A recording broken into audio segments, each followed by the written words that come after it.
tudo bem com vocês? Estou de volta, professor Emerson, para trabalhar o quê?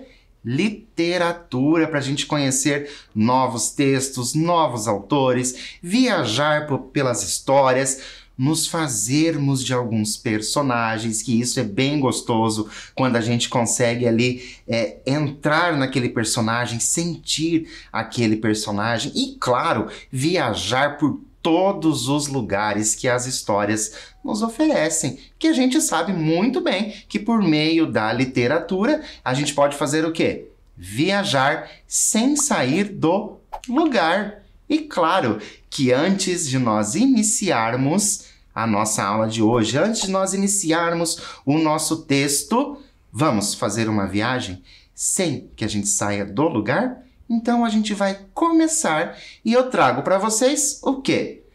Esse mapa eu sei que você conhece, claro, o mapa do Brasil. Para onde será que nós vamos? Nós já sabemos que é algum lugar do Brasil. Para onde será que nós vamos? Para onde você gostaria de ir? Para que lugar do Brasil você gostaria de ir? Que lugar do Brasil você gostaria de conhecer algumas histórias? A gente sabe que os nossos autores brasileiros, eles escrevem muito sobre algumas regiões brasileiras. E hoje a gente vai lá para cima. Olha só, nós vamos para o Rio Grande do Norte. Nós vamos lá para o Rio Grande do Norte. Conhece o Rio Grande do Norte? Já visitou o Rio Grande do Norte? Já foi com visita? Você tem parentes no Rio Grande do Norte? Conhece lá? Se você não conhece, não se preocupe. Por quê? Porque eu vou te convidar para que nós possamos entrar nesse Rio Grande do Norte, conhecer. Então eu te convido a assistir a um vídeo para sabermos mais sobre o Rio Grande do Norte. Vamos assistir? Então vem!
E então, gostou de conhecer o Rio Grande do Norte? Ficou com vontade de conhecer o Rio Grande do Norte?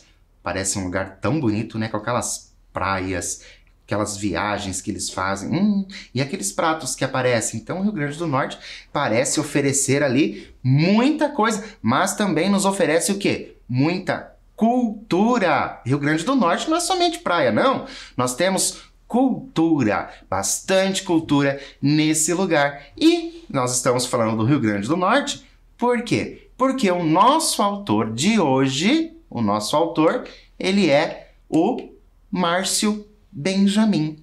Já ouviu falar esse nome? Márcio Benjamin é um autor bem contemporâneo, um autor super jovem, um autor brasileiro super jovem. E ele, olha só, Márcio Benjamin Costa Ribeiro, um natalense, ou seja, nasceu em Natal, do estado do Rio Grande do Norte. Tem 40 anos, trabalha como advogado, formado pela Universidade Federal do Rio Grande do Norte e costuma apresentar-se como um escravo das letras. Olha que bacana! Ele tem a profissão de advogado, ele é formado, né, em direito, mas ele costuma dizer o quê? Que ele é um escravo das letras.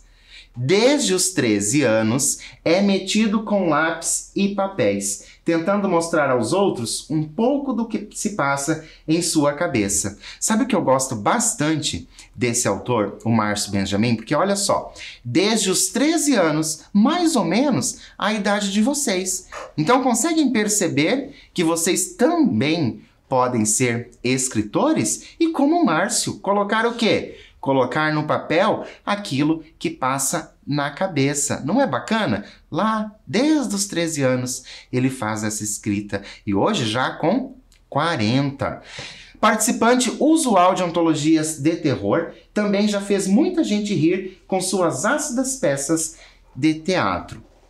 Então, o nosso autor, o Márcio Benjamin, ele escreve terror, ele já participou de muitas coletâneas, né, de contos de terror e de mistério, mas também já fez rir ali com peças de teatro. Eu sou suspeito por falar desse nosso autor, o Márcio Benjamin. Por quê? Porque por mais que ele seja lá do Rio Grande do Norte, esteja tão longe da gente aqui fisicamente, o nosso autor de hoje, ele é uma pessoa extremamente acessível.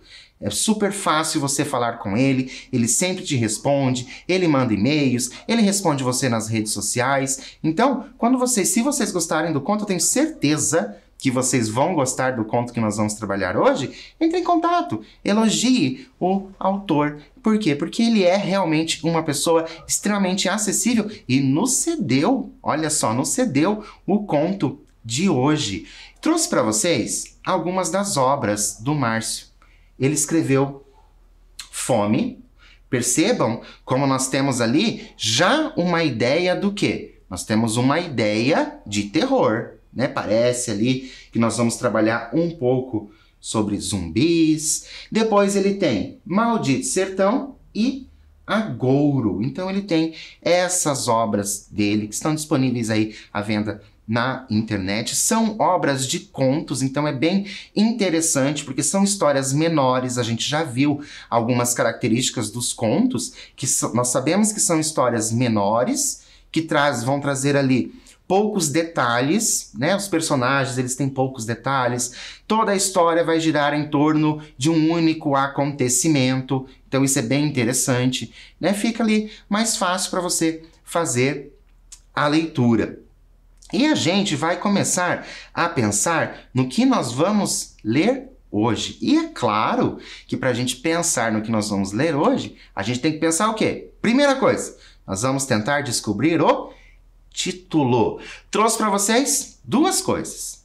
Olha só, não tem segredo nenhum. Eu sei que você sabe o que é isso, mas o que você vai fazer? Você vai pegar essa imagem e somar com essa outra imagem. O que será que nós teremos de título? Vou dar um tempinho para você pensar, colocar aí no papel todas as possibilidades e eu volto para a gente continuar.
Professor, eu acho que eu consegui descobrir qual é o título dessa história. Será que você descobriu mesmo? Será que você pesquisou o nome do nosso autor para descobrir o nome da história? Não, professor, eu descobri ali que é Casa de 2 Andares e Árvore Atrás do Muro. Pode ser um nome interessante. Casa de 2 andares, mais o céu azul e o muro branco. Casa e muro. E aí? O que será que você colocou? Quais são as possibilidades? Porque as possibilidades são inúmeras. Às vezes a gente consegue pegar só um detalhezinho do desenho e transformar ali em um título. Então, vamos conferir qual é o título. O título é Uma Casa de Muro Branco. Ficou fácil, né? Com aquelas dicas que foram dadas para vocês ali. Nós tínhamos a casa, tínhamos também o muro branco e o título exatamente daquele jeito. Uma Casa de Muro Branco. E esse conto, Uma Casa de Muro Branco, está nesse livro aqui, ó. Nesse livro, que é uma reunião de contos do nosso escritor Márcio Benjamin, chamado Maldito Sertão. Essa obra em específico, posso dizer para vocês com muito orgulho que essa obra em específico, o autor fez a doação para uma das nossas bibliotecas da cidade, das nossas bibliotecas das nossas escolas. Não é bacana? O próprio autor fez a doação da obra e inclusive colocou aqui uma dedicatória para aquela biblioteca que ele doou. Bacana, né? Quando eu digo para vocês que se trata de um autor bem acessível, é disso que eu estou falando e de muito mais. Então, ele traz aqui, nesse livro, Maldito Sertão. Olha só, por isso que a gente começou a falar lá no início do Rio Grande do Norte. Imagino que vocês perceberam que trouxe ali não somente a praia, mas trouxe ali um sertão também naquele vídeo. Mas antes da gente começar ainda a saber dessa história, eu vou ter uma pergunta para vocês. Nós sabemos, né, que o nosso autor é fã de mistério. Lembram que ele gosta ali, participou, escreveu mistérios e até mesmo pela capa a gente consegue perceber, né, e até mesmo pelo título do livro Maldito Sertão a gente consegue perceber que vai ter alguma coisa de mistério e de terror. Qual poderia ser a história do conto Uma Casa de Muro Branco? Vamos nos imaginar agora na escola. O professor chega para vocês e falam assim: vocês vão escrever um texto, né, um conto, uma narrativa ali, com esse título, Uma Casa de Muro Branco. Como que você faria isso? Que história você ia contar sobre essa casa de muro branco? Vou dar um tempo para você pensar a esse respeito, colocar a sua criatividade no papel, o cérebro para funcionar, e eu volto para a gente continuar.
Então, conseguiram construir aí, na mente de vocês, uma narrativa para esse texto com o título Uma Casa de Muro Branco? Será que você chegou próximo do que o nosso autor traz? Colocou bastante mistério na sua ideia? Colocou terror nessa sua ideia? Vamos então começar Uma Casa de Muro Branco de Márcio Benjamin. Um pessoal até então humilde, que tinha recebido de herança de um tio distante uma casa grande, boa, encavada na pontinha da cidade. Talvez, quem sabe, aperreados com a violência ou procurando maiores oportunidades, chegaram de mala e cuia à casa nova, decididos a recomeçar com gosto a vida.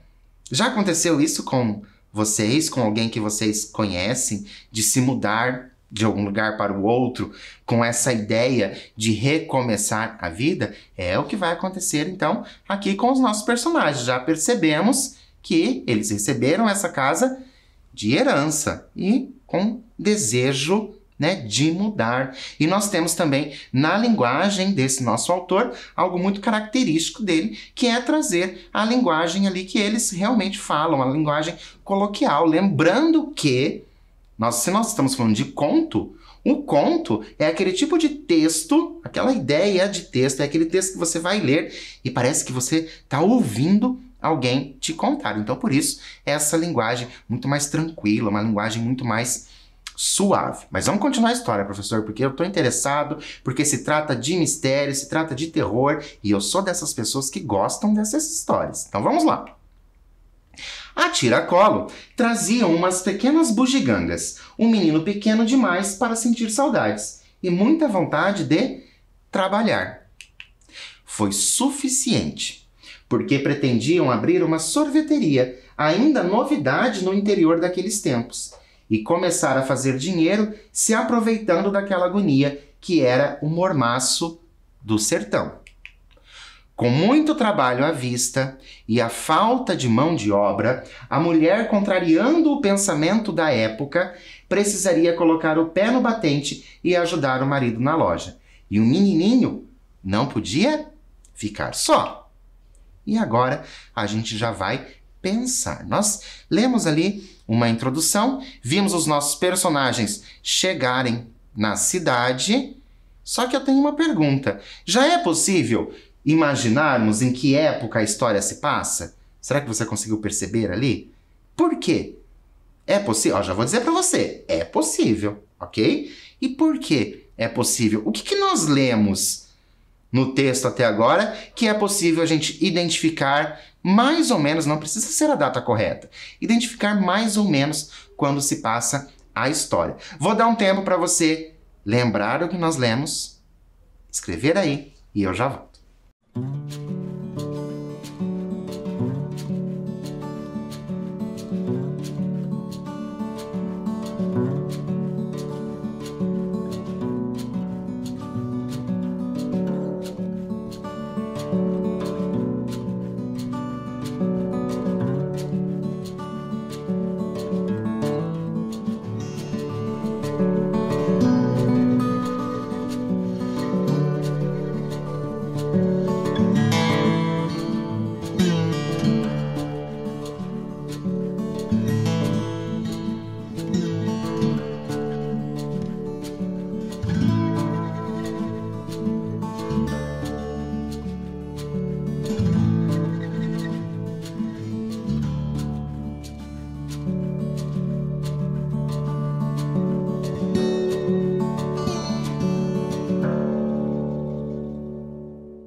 E então, conseguiram lembrar daquilo que nós já lemos para tentarmos identificar em que época que acontece essa história? É bem interessante a gente pensar na época em que as histórias acontecem para a gente perceber ali alguma coisa histórica, realmente histórica no texto, porque as coisas vão mudando e hoje possivelmente poderia ser totalmente diferente, como daqui a muito tempo vai ser diferente das coisas que as pessoas escrevem hoje. Mas nós trouxemos no texto para vocês duas indicações, né, de período ali. Então, nós temos que a sorveteria ainda era uma coisa nova naquela região.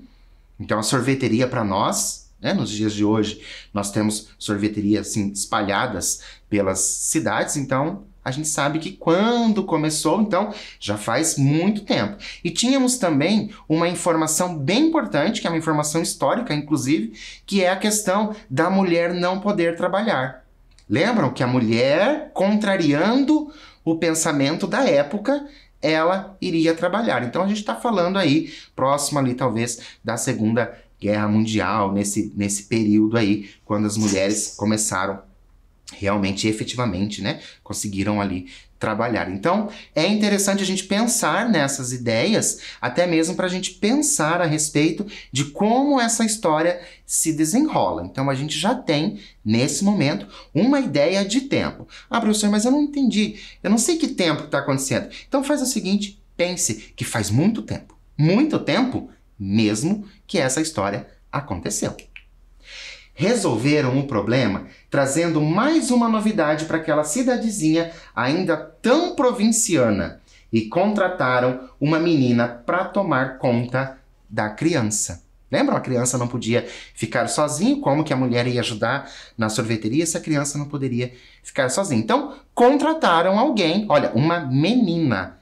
Menina, não diz se é adulto, né? Só diz que é uma menina.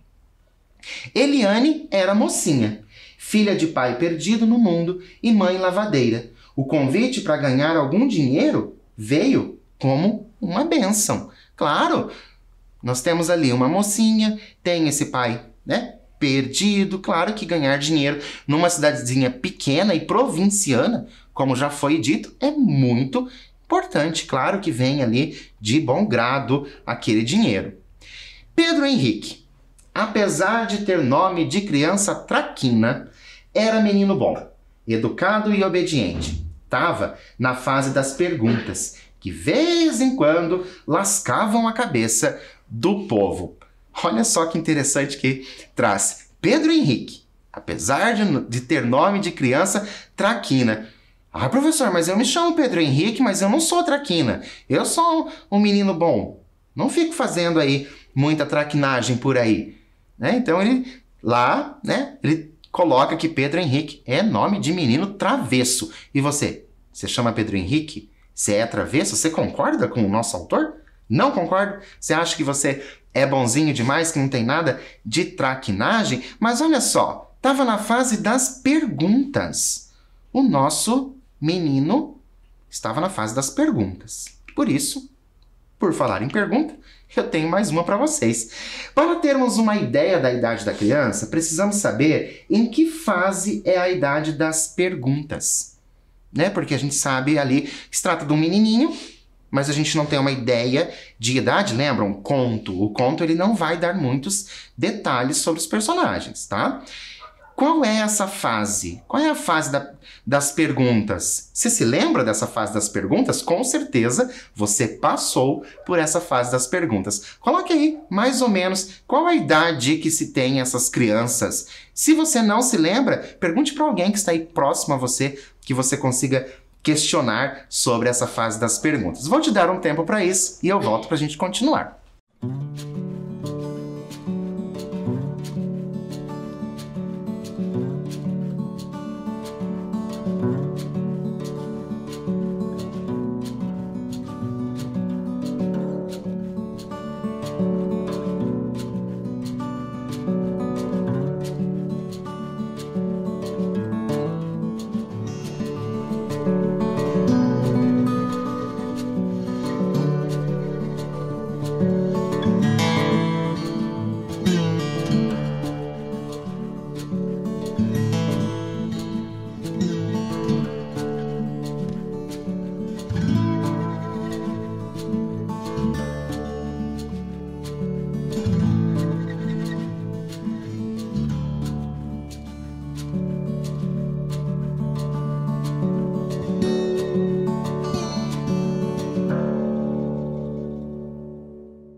Então, consegui descobrir aí em que fase. Eu não vou dar uma idade correta para vocês dessa fase, mas alguns estudos psicológicos trazem aí que as crianças começam a fazer algumas perguntas aos 3 anos, aí aos 5 anos as perguntas vão mudando, mas continua ainda com as perguntas. Claro que fazer perguntas a gente vai fazer pro resto da vida, mas nessa fase pergunta-se muito a respeito de absolutamente tudo. Olha o que o nosso personagem pergunta. A chuva vem de onde?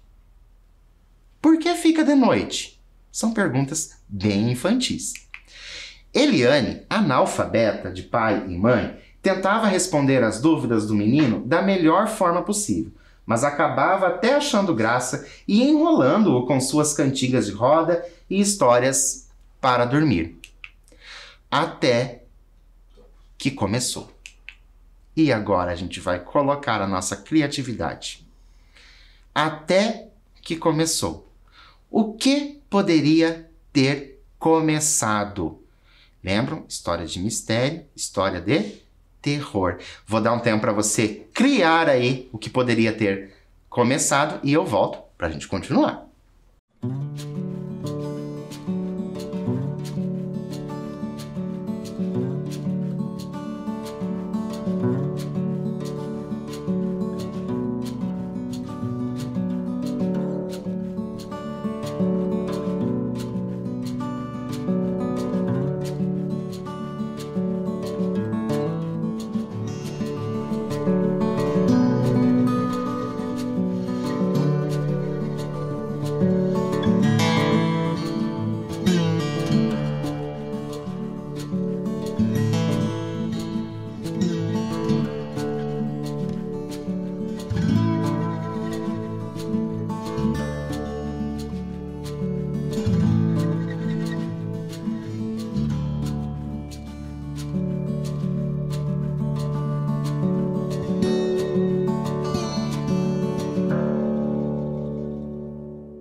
Vamos então cada vez mais mergulhar nessa história e descobrir o que poderia ter começado? Olhem só, Do nada, a criança tão animada e alegre passou a ficar cada vez mais solitária, falando sozinho pelos cantos.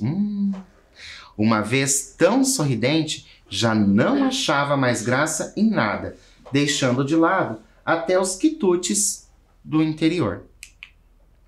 Foi no meio de uma colherada que começou. Eliane, quem é esse homem aí do seu lado? A babá, tão acostumada e destemida com história de assombração, tremia que nem muda de árvore. Com a respiração pesada, raspou o prato do mingau e procurou fazer que não via o rosto do menino, respondendo às perguntas de um homem que só ele via. E agora? Quem poderia ser o homem? E por que ele estaria conversando com o garoto? E aí, vamos colocar toda aquela sua história de leitura, tudo aquilo, as suas histórias de mundo, aquilo que você já leu, aquilo que você já viu aí e pensar, quem poderia ser essa pessoa? E por que o menino foi o escolhido para conversar? Vou dar um tempo para você fazer isso e eu volto para a gente continuar.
E então, conseguiram colocar aí? Ah, professor, eu lembro de algo que eu li ou algo que eu assisti e eu coloquei algo parecido. Pode ser? Claro que pode ser. Você vai usar, claro, a sua criatividade.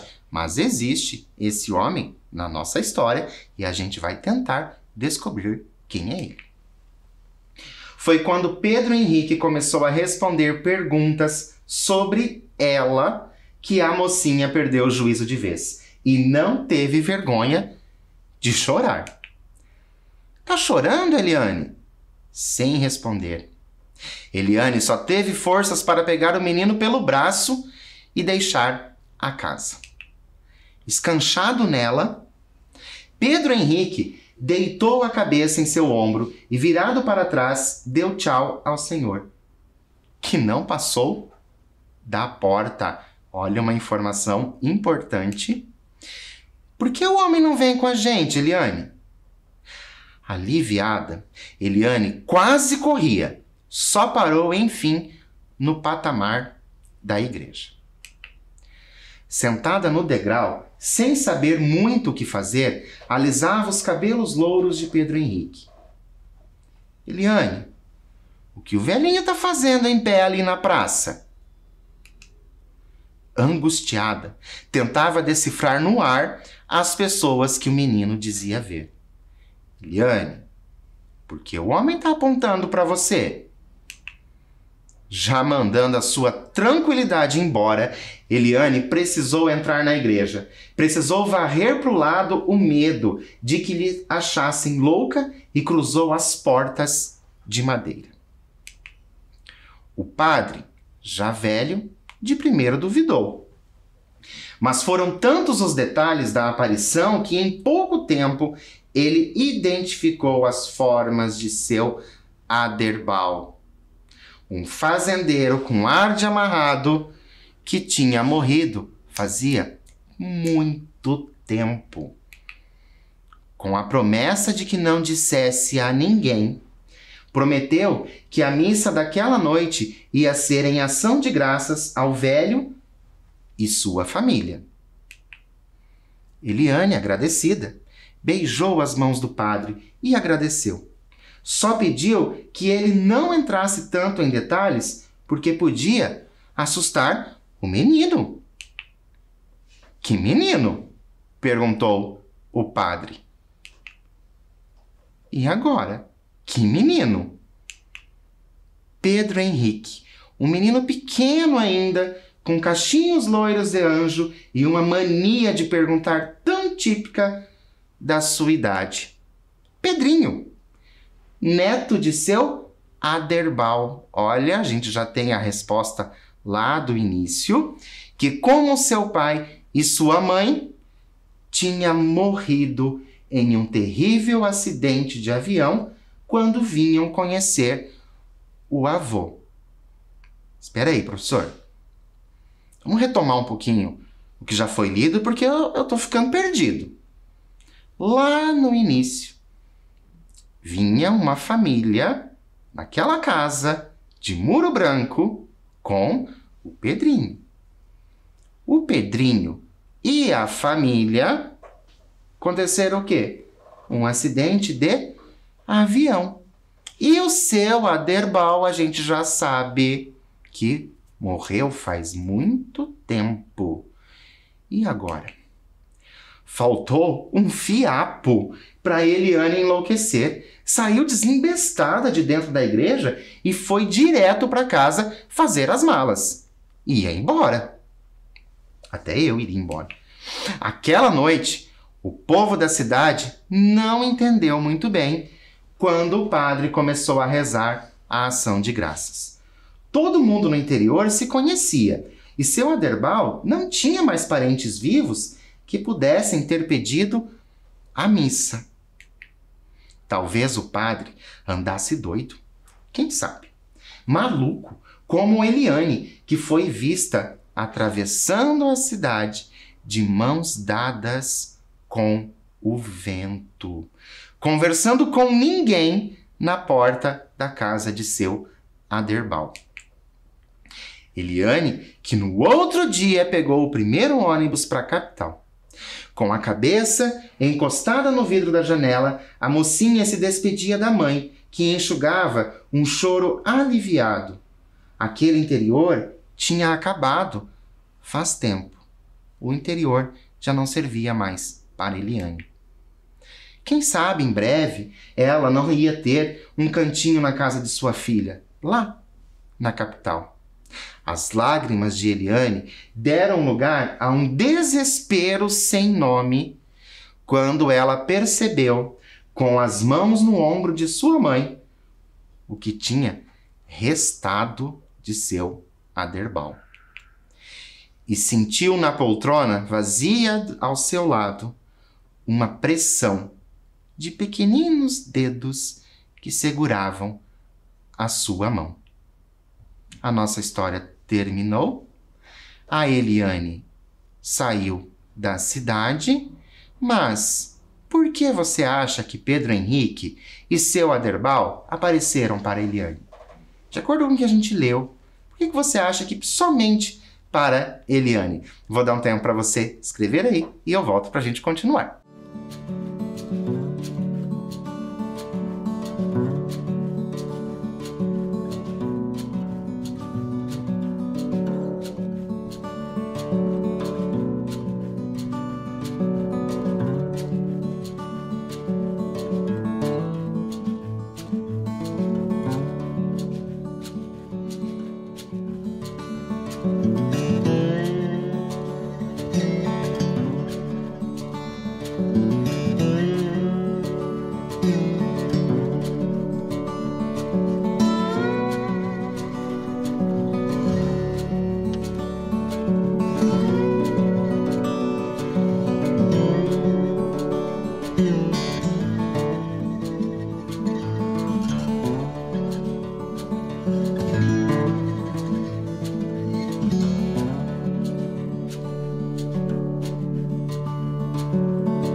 Então, por que você acha que o Pedro Henrique e o seu Aderbal apareceram para Eliane? A gente não tem uma resposta no texto, mas a gente pode imaginar uma situação por aquilo que a mãe falou para Eliane, que o interior, aquela cidadezinha provinciana, já não servia mais para a Eliane. E será que ela teria ido embora para a capital se nada disso tivesse acontecido? Então pode ser ali que o Pedro Henrique e o seu Aderbal apareceram justamente para dar coragem para a Eliane seguir a vida em frente. E então, gostaram do conto Uma Casa de Muro Branco? Foi aquilo que vocês tinham pensado? Foi a história que você imaginou? Lembrando que nós fizemos a leitura do quê? De um conto de terror, um conto de mistério. Nós temos ali um mistério, né? No próprio conto a gente não tem as respostas, mas a gente consegue imaginar o que poderia ter acontecido. E agora eu volto a dizer para vocês sobre as nossas características do conto. Lembram? Conseguiram perceber isso enquanto nós estávamos fazendo a leitura? Que os personagens, eles não possuem ali descrição de como são os personagens, a gente tem ideia desses personagens, e o bacana disso, quando não tem essa descrição de personagens, é justamente você poder dar essas características, porque daí você pode imaginá-lo do jeito que você quiser. A gente tem ali que o Pedro Henrique, ele tem aqueles cabelos cacheadinhos e loirinhos, né? Então esse a gente não consegue fugir muito. Mas a Eliane a gente pode imaginar de um jeito. Os restos, né? Aquilo que restou do seu Aderbal, lembram na história que estava ali com a mão no ombro da mãe da Eliane? Você pode imaginar do jeito que você preferir. Isso é bem bacana dos contos. O conto, ele pode dar a você inúmeras possibilidades. Você tem ali inúmeras possibilidades, você transforma o conto do jeito que você prefere. Bem, espero que vocês tenham gostado da nossa história de mistério, nossa história de terror de hoje. E por hoje eu fico por aqui, mas é claro que eu espero vocês na nossa próxima aula. Até lá!